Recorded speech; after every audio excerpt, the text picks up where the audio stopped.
Buono. Good. So, last 2 hours, and of course, there are millions of things I would like to do, but it's to get it to the end. And I want to get to do one application at least, so you see how this works in the real world concretely. I will not go in any detail of long calculations, but I want to sketch the application. So the first hour I will complete what I was saying yesterday and add a few key pieces of information also needed for the application. And I went back to what I left as main ideas, and I want to fill the holes. Say something more about the coherent states and the Barrett theorem, and without going through the full Barrett theorem. It requires too much technology. And then go to the application. So let me start with coherent states. And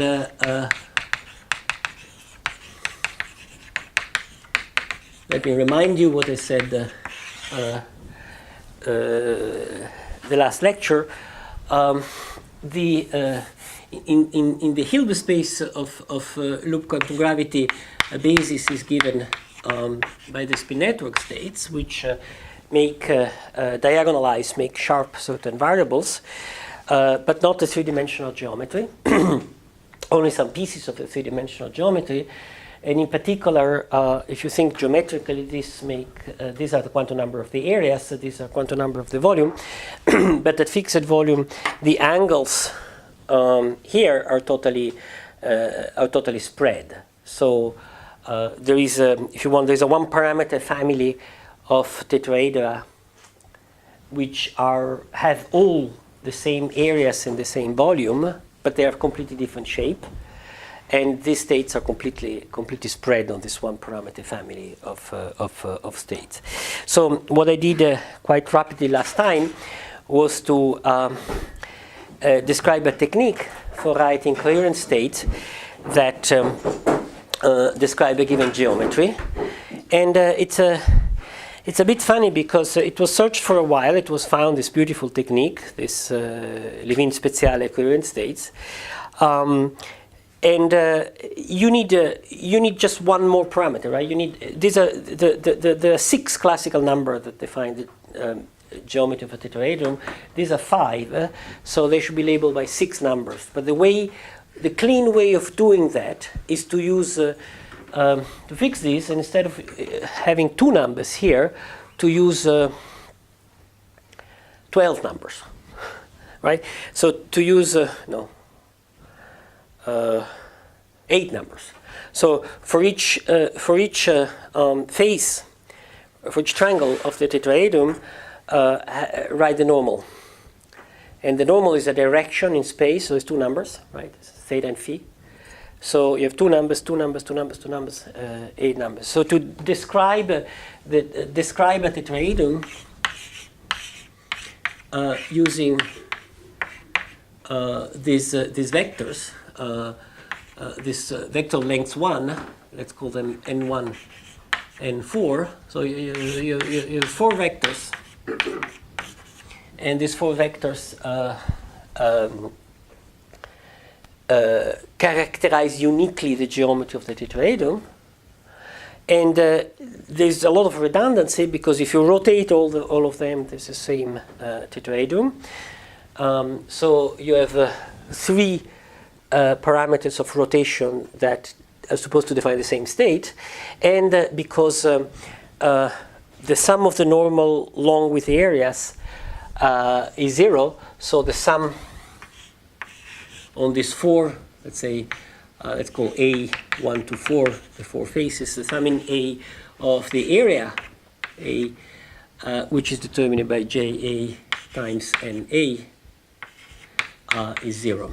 So only 3 of them are independent, which makes 6 numbers. Up to the 3 rotation makes three numbers. I'm off by one. There's another relation between them. Did I did the counting right?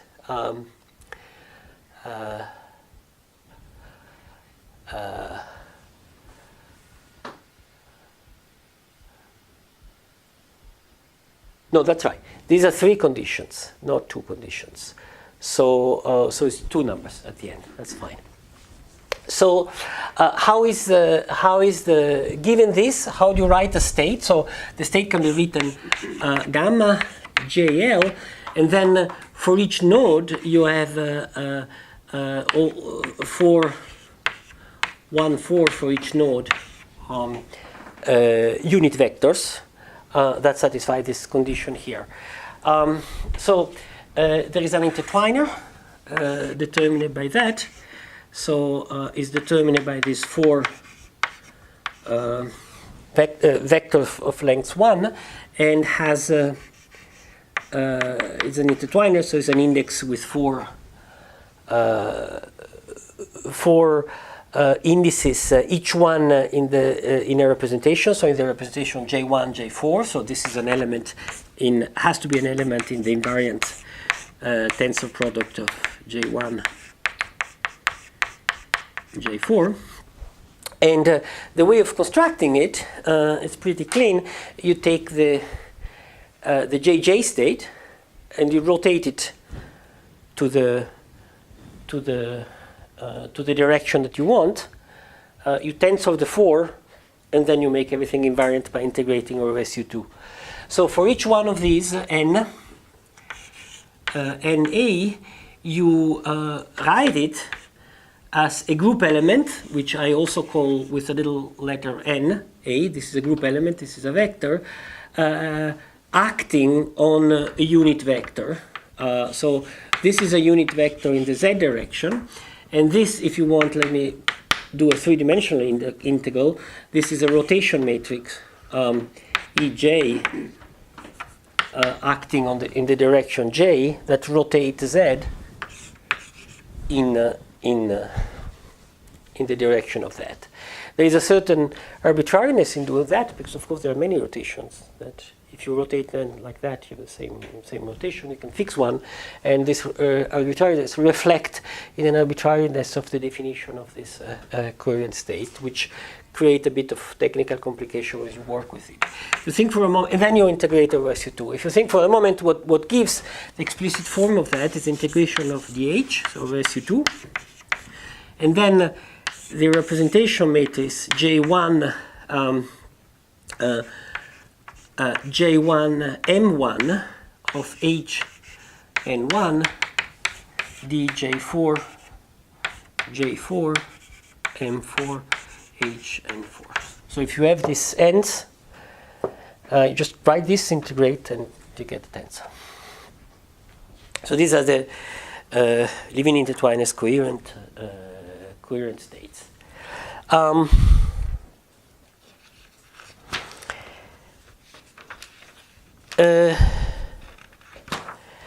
Now, these are not the full set of coherent states we need for thinking the geometry, because remember, and that's what I want to add to this, these have a name sometimes. They're called intrinsic. You'll see in a moment why coherent state, but there are other coherent states called extrinsic coherent state.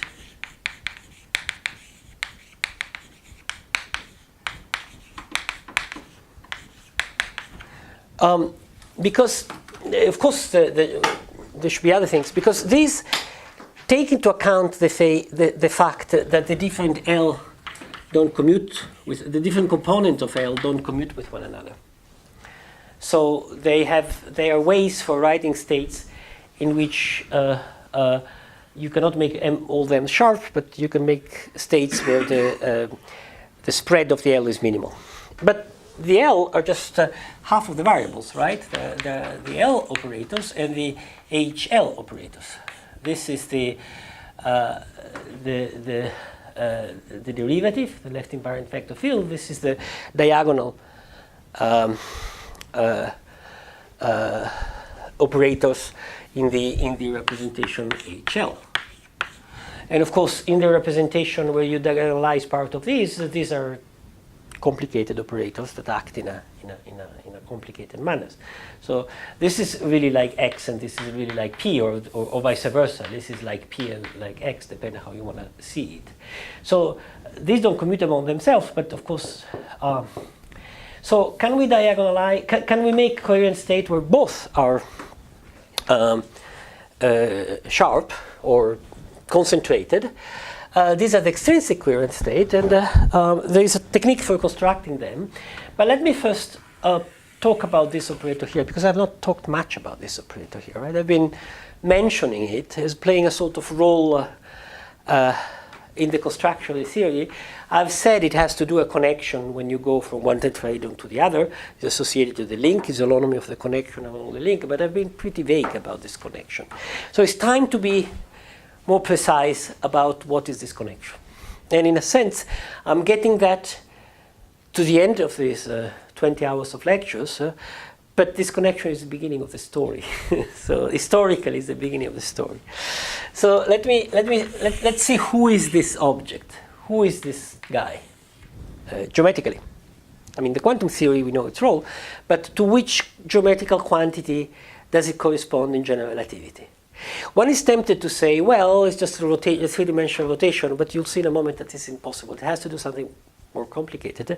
Why?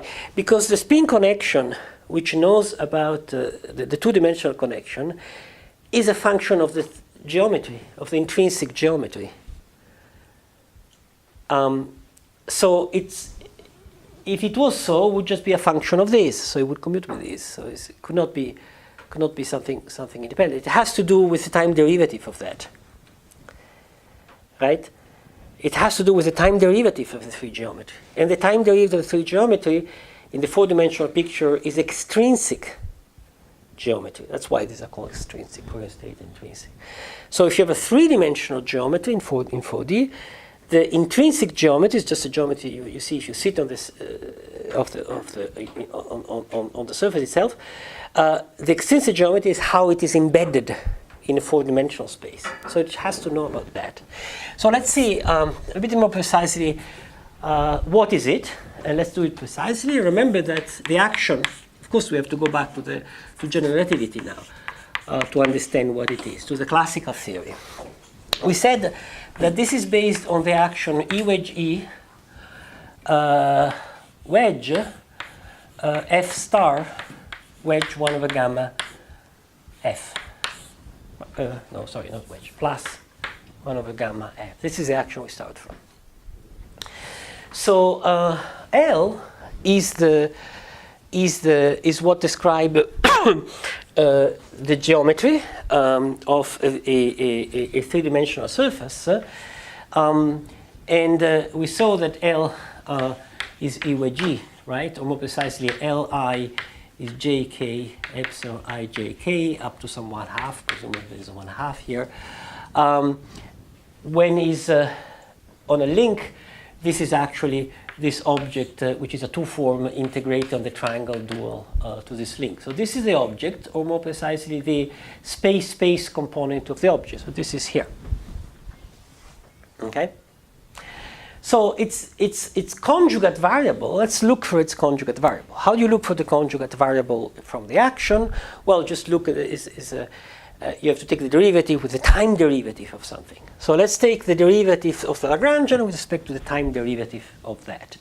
Well, you have to do things properly. Remember that F is d omega plus omega omega. So the terms with omega omega, which sits here and here, has no derivative.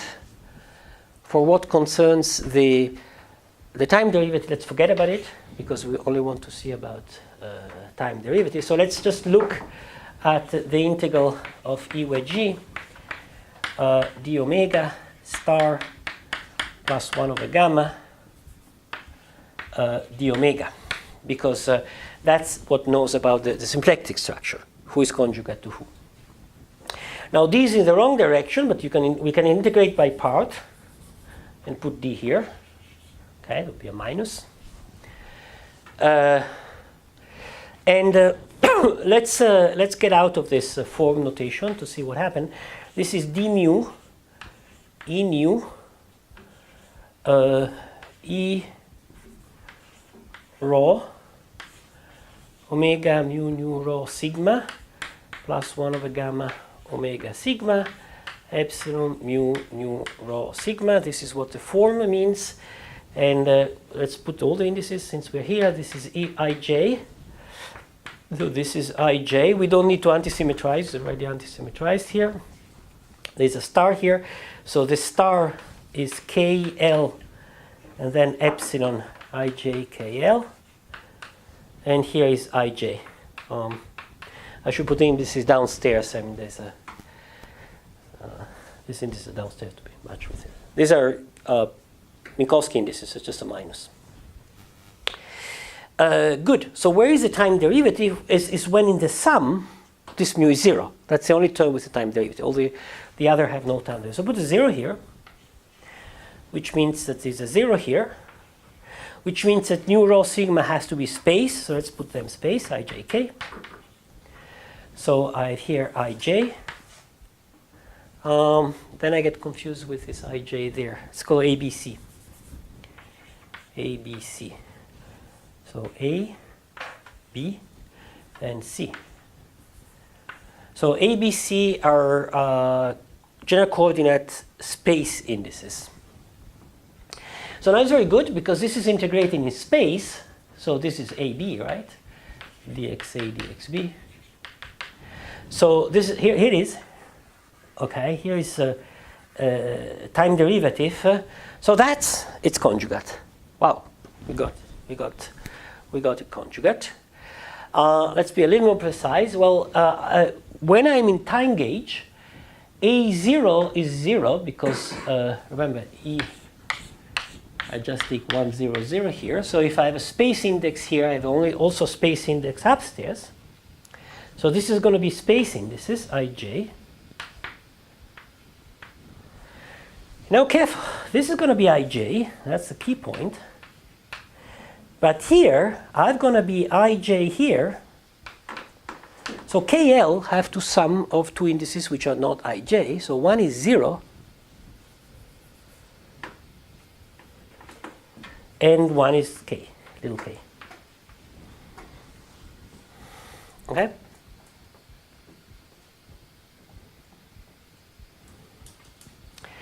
So the conjugate variable to this object here, is a sum of two pieces,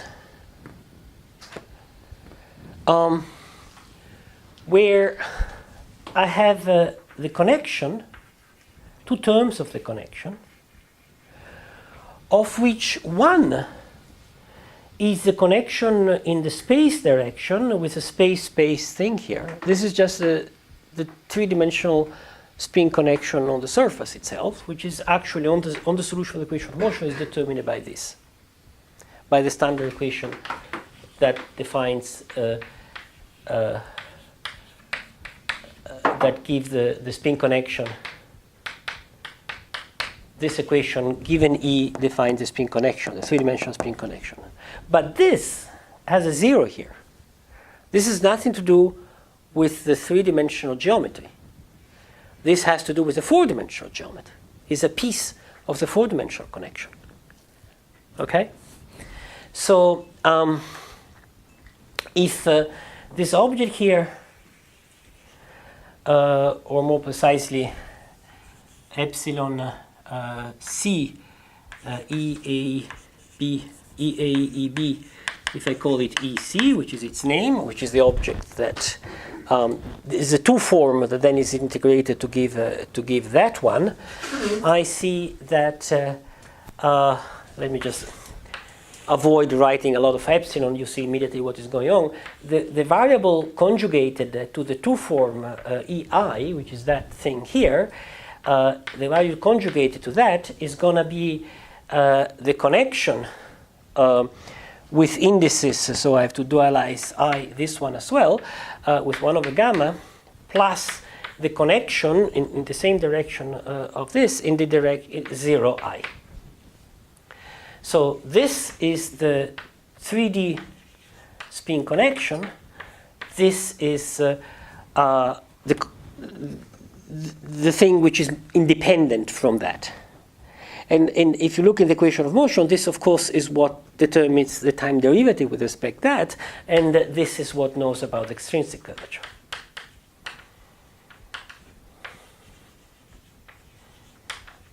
Now, this thing has a name, and is called the Ashoka connection, or the Ashoka-Barbero connection, or if gamma equal I is a self-dual connection.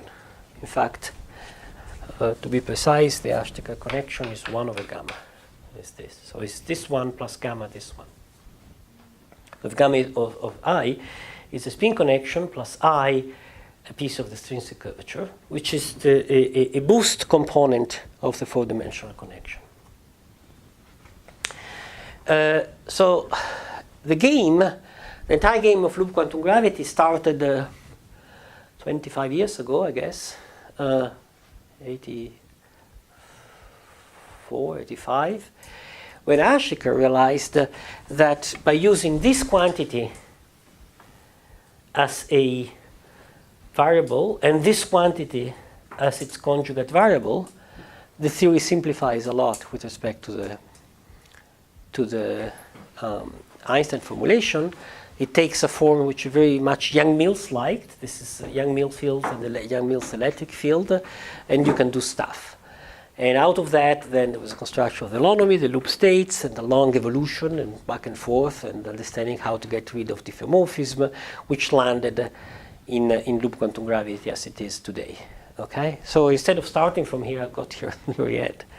But careful. The point is that this group element here is not the holonomy of the 3D spin connection, is the holonomy of this funny linear combination, which is the Ashoka connection, okay? Which knows about the extrinsic curvature, knows about the time derivative of the 3 geometry.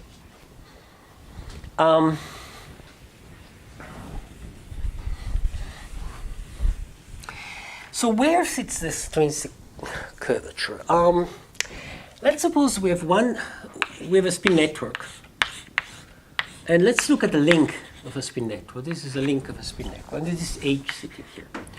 And so here I have a tetrahedron, and this corresponds to this triangle here, and attached to this triangle there is another triangle, there's another tetrahedron, and this triangle is attached to this triangle.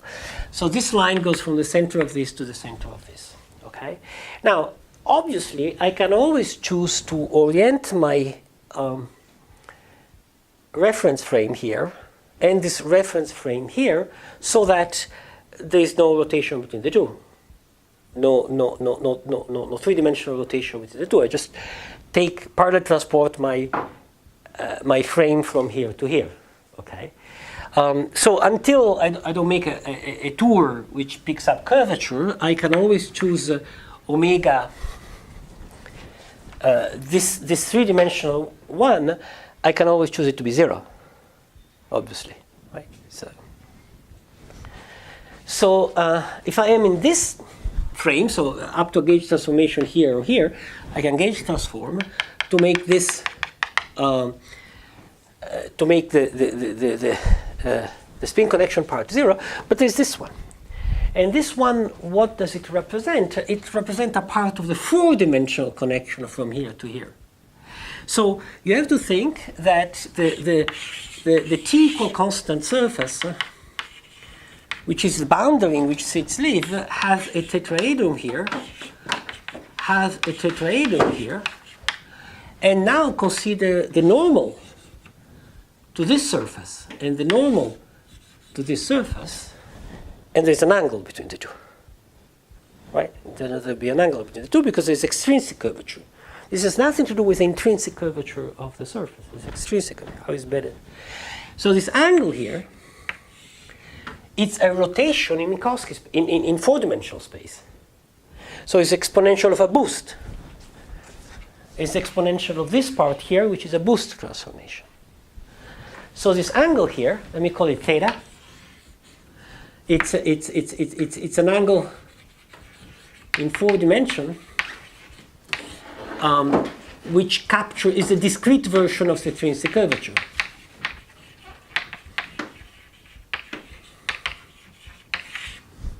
And that's the physical information which is sitting here, which is a bit badly mixed with an information about the intrinsic curvature, so it's not cleanly disentangled. But if you forget going around and you choose your frame just going flatly from this to that, that's where the information is. So if you want to reconstruct the geometry from this data, it's a little bit tricky to keep these things into account, but overall the story is clear. So the conjugate variable is this one. Okay? Now think about the Regge action. You're going to see all this is actually so pretty and so clean at the end of the day. The Regge action can be written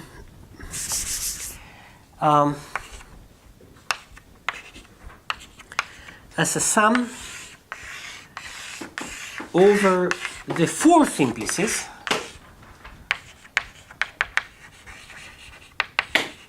the Regge action can be written as a sum over the 4 simplices of the action of a 4 simplex. Write this way.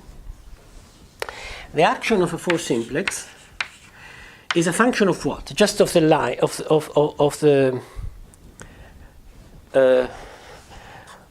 the bones of the triangulation, the segment of the triangulation. Okay, and it is what? Is a sum over the triangles. How many triangles there are? 10. 1, 2, 3. Each one of these is a tetrahedron.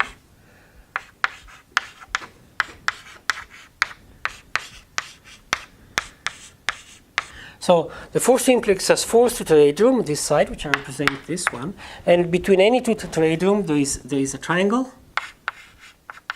which is the common between this and that, and this is dual to the triangle. This is the link dual to the triangle. So the boundary of this is 4 tetrahedra attached to one another with these links. The geometry is fully determined by these 10 numbers. Okay, 6 plus 1, 2, 3, 4. 10 numbers, and it's fully determined. And the Regge action is the area of this times the 4-dimensional angle. That's what we did yesterday between this tetrahedron and this tetrahedron. So the 4-dimensional angle, that angle there. Okay? So this is this angle there, which is captured by this variable here. And this is the conjugate variable to the intrinsic geometry. It's a conjugate variable to the intrinsic geometry, whose main variable is the area. So the structure of this thing here, if you want, is a sum. You can think of this as a sum over a variable and its dual variable in term function of the geometry. If I know the 10 areas of a 4 simplex, I can reconstruct the geometry of 4 simplex exactly because I have 10 numbers. So I can view these 10 numbers as giving me the intrinsic geometry of the boundary, and this one giving me the conjugate variable. And you probably have never noticed that, but that's what general form of the action, right? Or the general form of the... Remember that the Hamilton function, function of some initial variable and some final variable, satisfies ds over dqa is pa as a function of qa in qa final. Take a free particle.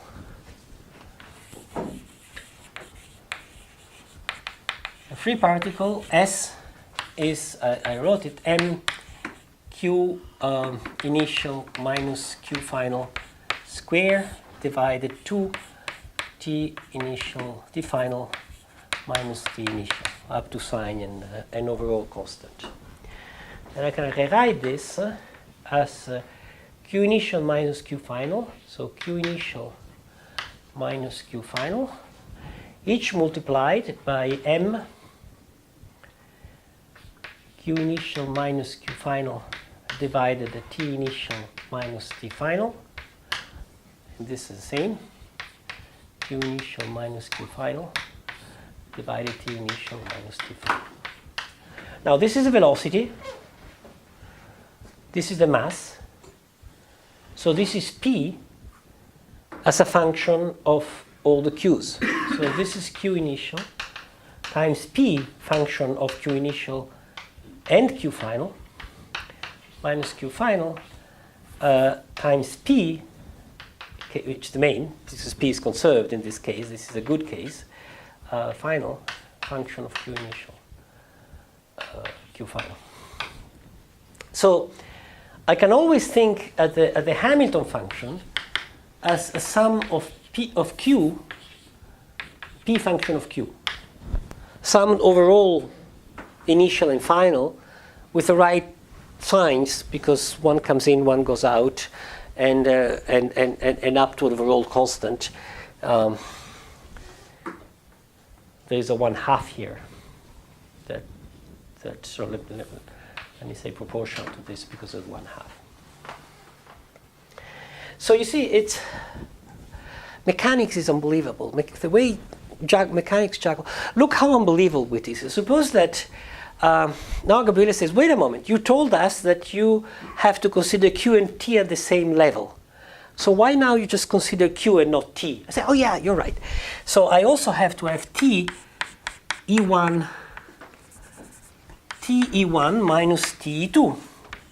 T initial E initial minus T final E final, because E final is the momentum conjugate to T, where these have to be functions of all the Q's and all the T's.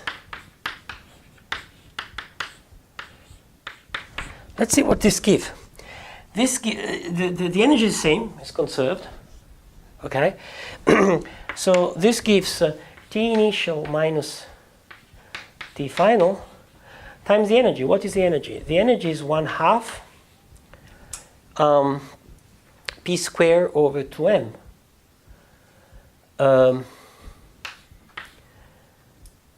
Q initial minus Q final divided T initial minus 2 final square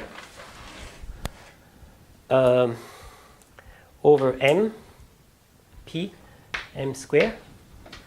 So this goes away with this goes away with this, and I get back this one. It's just magic. It always works. It's incredible. Mechanics is magic.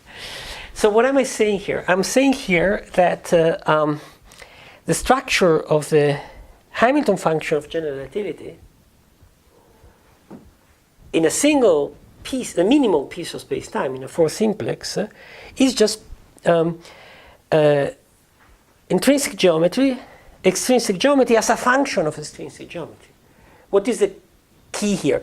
The key is that I'm looking at P as a function of Q initial, Q final. So this is where the information about the dynamics is contained. Information about dynamics is, you say, well, the Hamilton function is stupid. It's also PQ summed over. Yes, it's PQ summed over, but as a function of the P determined by the Q's. That's what the dynamics is. So this seems a stupid Hamilton function, but it's not, because the angles here are as a function of the area determined by the L, or the L determined by the areas. I get excited when I talk about this geometry, shouldn't. All right, so you get a sense of all that. Let me erase this. So just to say that S is a sum of PQs all around. C is a function of all the P's. Now, 2 points to close all this, bring all this together. The extrinsic coherent state are, I'm not going to write them explicitly, are states in which I give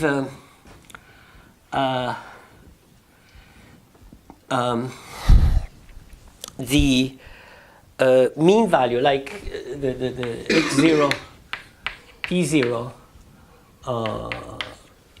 is what is a wave packet, e to the minus x minus x0 square over 2 sigma plus I p0 sigma, right? So the variable x is centered on x0 with a certain spread. The variable p is centered on p0 with a certain spread, and they're minimally spread. So they're labeled by the classical quantity on which the state is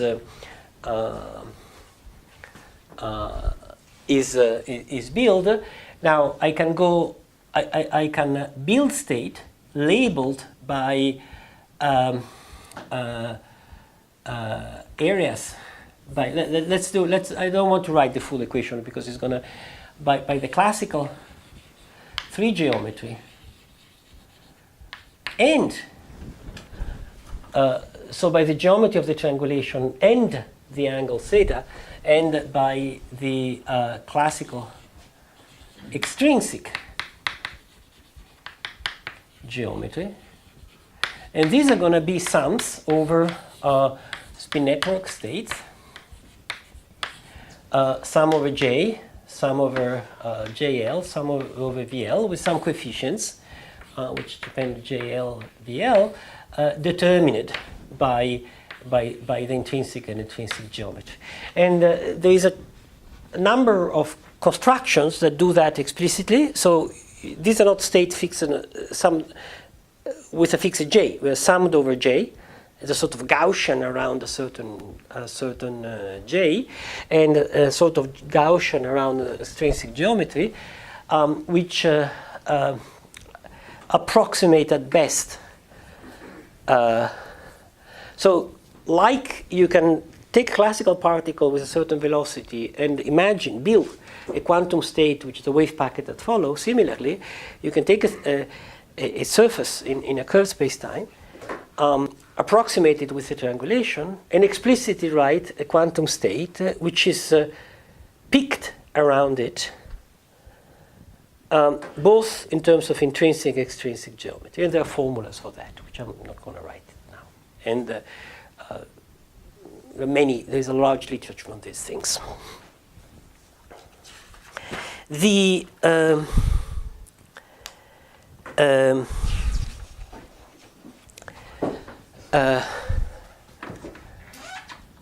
result by Barrett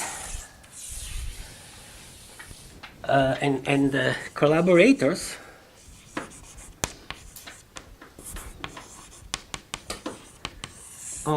I'll just sketch it, is the following. So it's not written in terms of extrinsic state, it's written in terms of intrinsic state, and is the following. You take you consider a four simplex. You fix the its geometry. So this gives you 10 areas. So you write the amplitude of the intrinsic coherent state given by these 10 areas. So let's have this label A, B, C, D. So these are labeled by two numbers, GAB equal GBA. And let's choose an intrinsic coherent state with an arbitrary geometry for each of the 5 tetrahedra.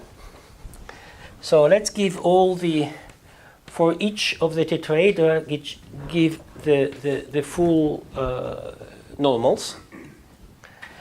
And this defines a coherent state, which I've written explicitly. So with the formulas the other day, I can compute its amplitude. So this is a number. Okay. And what the theorem shows is the following. So there are two cases. In fact, there are many cases, but let me just mention the two key cases, which depend on the following. First of all, if I fix the areas, I fix the geometry. If I fix the geometry, I fix the geometry of each of these.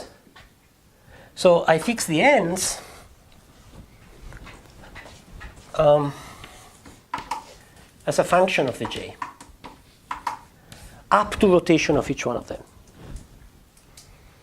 Second, if I fix the geometry, I can compute these angles by just elementary four-dimensional geometry. It's a complicated calculation, but it's just you give a four simplex with some areas, and there are some formulas that give you all these angles. So there are explicit formulas, theta, AB, which are a function of JB. Okay, so this is classical geometry that you can derive this. Now the result says that this thing here is exponentially suppressed in the large j limit. So if this j is a large, this is exponentially suppressed unless the NAB are these, up to the rotation, of course, of all them. Unless NAB is equal NAB of JAB. Okay? So the quantum dynamics suppresses all the configuration which are not right, in which they don't fit. Okay? If the NAB are right, so if you're right on the matching thing, this is proportional to the I, the Regge action, namely sum over the 10 ABs here of that thing there, of JAB, which is the area. The area is square root of JJ plus 1, but we're at a large J limit, so the square root of J square is J, times theta AB, which depends on all them in the manner given by the classical theory. Okay? Plus complex conjugate, which is a long discussion, which I'm not going to go into now. It's far from obvious. It requires a quite delicate analysis. It requires to go deep into the representation of SL2C. It's after several years, there is no straightforward proof of it. You have to go through the calculation. It's quite remarkable because it seems that the theory knows about this geometry entirely, and in turn, this geometry knows about GR. So now you have all the ingredients of the theory. It sounds an abstract construction quite away from reality. The last hour, what I'm going to do is to take all this and tell you how this can be used for computing a concrete quantum gravitational phenomenon in the universe, which has to do with what happens to the black holes at the end of their evaporation, which is a calculation that you need non-perturbative quantum gravity to be done, and here you have all the ingredients to do it. So that will be in the final hour, in which all this will become something in principle leading to a measurable effect, to an observable effect in principle. I have a few questions. Yeah. If I don't understand why fixing the J's will fix the theta, because I mean the J's defines the intrinsic geometry, and this might be embedded in different. That's right. So how can That's right. That's right. If you have a three-dimensional geometry, it can have the same intrinsic geometry and all sort of extrinsic geometry that you want. You can move it arbitrarily in space-time. But if this intrinsic geometry, so if you change it, what changes is the geometry inside also. If something tells you that the geometry inside is flat, then you lose this freedom entirely. So if you know the extrinsic geometry and you know that inside is flat, then this becomes rigid, and the extrinsic geometry is determinate. So the internal angle between this is fixed, and so the external angle between this is fixed. So is the flatness inside? it's the inside is an information about the bulk that ties the theta and the ace. So that ties the momentum. And the information about the bulk, if you want, is exactly like what you do for a particle. So a particle goes from here to here. You have initial position and initial momentum, initial position and final momentum. If you don't say what happened in between, if you have no equation of motion, there's no connection between these. You can have any q, any p here, any q, any p here. But if you have equation of motion, there's only one. Q and Q are sufficient to determine one bulk, right? In space-time, there's only one light. And now this is fixed, because that's the velocity of this, and this also is fixed. So that's determining P as a function of Q initial and Q final, and that's determining this P as a function of Q initial and Q final. So the equation of motion inside tie the momenta to non-locally to the position initial and final. So similarly here, the equation of motion inside, which is flatness, tie the extrinsic geometry to the intrinsic geometry. And now, quite remarkable, this is what follows from Regge calculus. This is sufficient, by bringing all this together, is sufficient to give the Einstein equations when you bring them together, because when you glue things around a tetrahedron, what you get is a curvature thing, and that's a curvature that becomes the scalar curvature in the Ricci in the Einstein-Hilbert action. And then the other question was, I understand that the large J limit is some sort of large quantum number limit. Yes. And that's why it comes out the classical. Yeah. But so formally, if you put h bar g, you find an h bar. This is a limit for a small h bar here. Also, you can also view this way. Because geometrically, it's weird, right? Because large J means large areas of these. So it doesn't look to me that it should give the classical. I mean, why?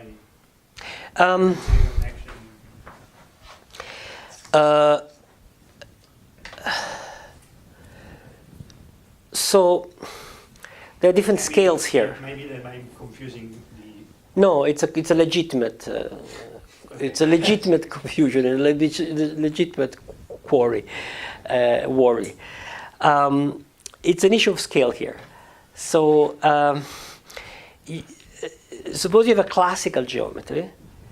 You have a scale at which the curvature is. If this curvature is large, if the scale of the curvature is large compared to the Planck length, you are in a classical regime. Okay? So if you want to know the classical regime, you have only to look, you're not allowed to look at scales where the curvature goes down to the Planck length. Okay? So if you want to look at the classical regime, you are at a scale, well, here is the curvature scale and the Planck scale is there. So therefore, you can stay in between and stay away from the Planck scale, so you are classical, and stay away from the curvature scale. So your for simplexes, your locally flat for simplexes approximate sufficiently well the geometry, because the condition for the Regge calculus to approximate the continuous theory is that the size of your simplexes is small with respect to the curvature scale. Yeah.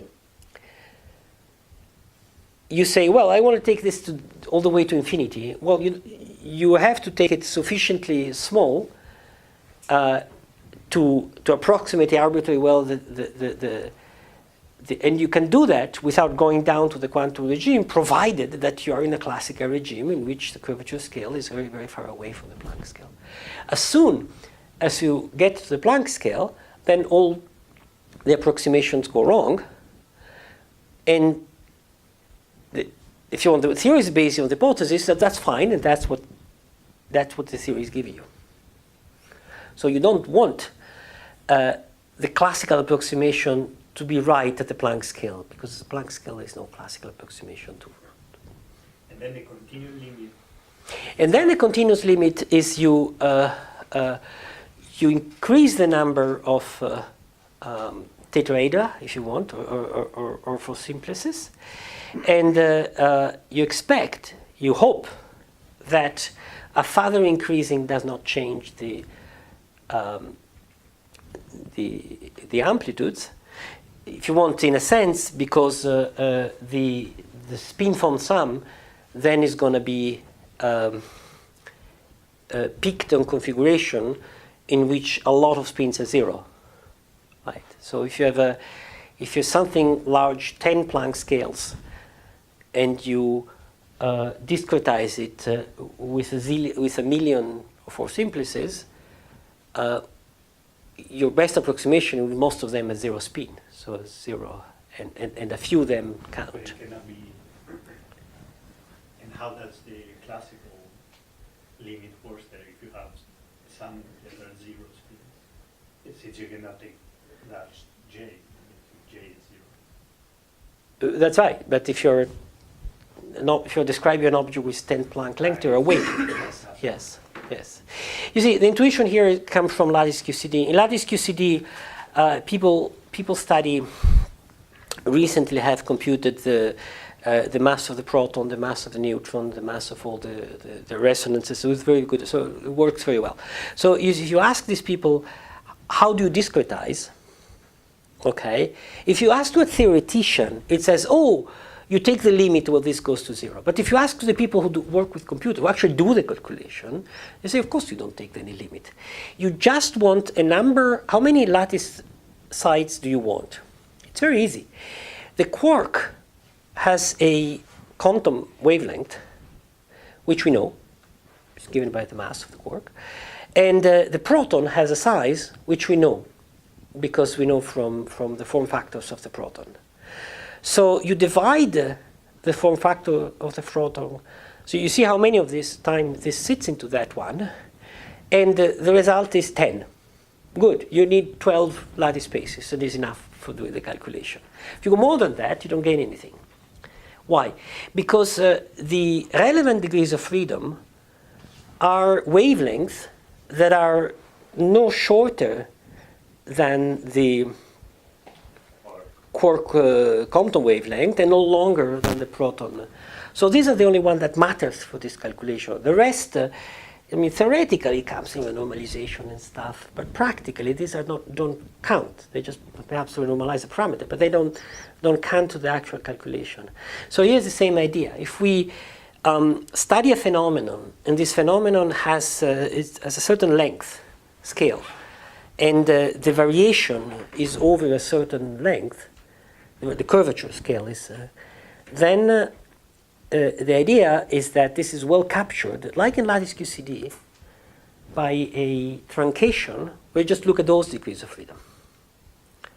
Now, it would be good to prove that further refinement of triangulation doesn't change the result. In QCD, there are stronger results in this direction. Here, there are much weaker results, and it's just intuition. But that's the state of the thing. Final question. Could you please comment about the presence of the complex phase if you get complex conjugate state? Because it doesn't seem the right limit actually. Yes, if you formally write the path integral in this case, you see that the path integral is actually dominated by both terms.